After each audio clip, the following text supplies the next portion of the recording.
हाथी और चूहा की कहानी। एक राज्य में एक राजा का शासन था।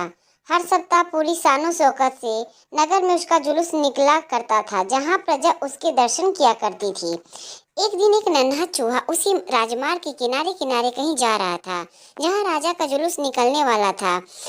वह चूहा था तो छोटा सा, मगर उसका घमंड बहुत बड़ा था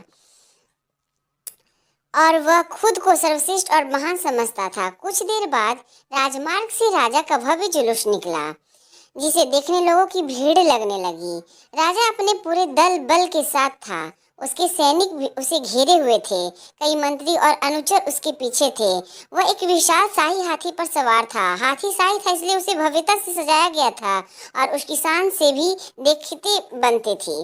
जुलूस में हाथी के साथ एक शाही बिल्ली और एक कुत्ता भी थे। राजा का जुलूस देखने को उमड़ी भीड़ राजा के साथ साथ उसके शाही हाथी की भी प्रशंसा कर रही थी।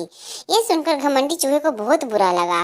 वह हाथी को गौर से देखने लगा, फिर सोचने लगा, इसमें ऐसी क्या खास बात है कि जो मुझ में नहीं? मैं भी उस जैसा ही हूँ। मेरे पास भी 2 आँख, 2 कान, 1 नाक और 4 पैर हैं। फिर उसकी इतनी प्रशंसा क्यों? उसके विशाल शरीर के कारण, लंबी सूंड के कारण, छोटी छोटी आंखों के कारण, ये या झुर्रीदार चमड़ी के कारण? किस कारण? एक बार तुम लोग मुझे देख लो, उस हाथी को भूल जाओगे। मैं हाथी से ज्यादा महान हूँ। चूहा ये सब सोच ही रहा था कि शाही बिल्ली की नजर उस पर पड़ गई और उसकी लाट टपक गई। जुलूस छोड़ वह उसकी और लपकी। फिर क्या था? चूहा अपनी सारी महानता भूलकर दुम दबाकर भागा। भागते भागते वह हाथी के सामने आ गया।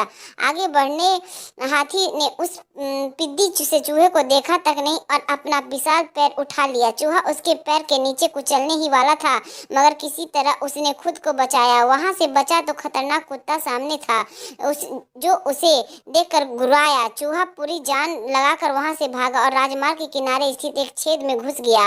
उसका सारा घमंड उतर चुका था। उसे समझ आ चुका था कि वह इतना भी सर्वश्रेष्ठ और महान नहीं। सीख हमें इस कहानी से ही मिलती, किसी से मात्रा, रूप, रंग की समानता हमें महान नहीं बनाती। महान हमारे गुण और कार्य बनाते हैं। चैनल को लाइक सब्सक्राइब जरूर करें।